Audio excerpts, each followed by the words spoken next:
নমস্কাৰ। এয়া হ'ল মোৰ গাহৰি গঁৰাল, ফাৰ্ম নহয় দেই।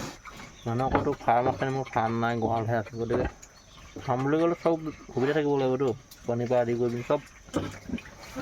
গঁৰাল ফাৰ্ম বনাব লাগিব।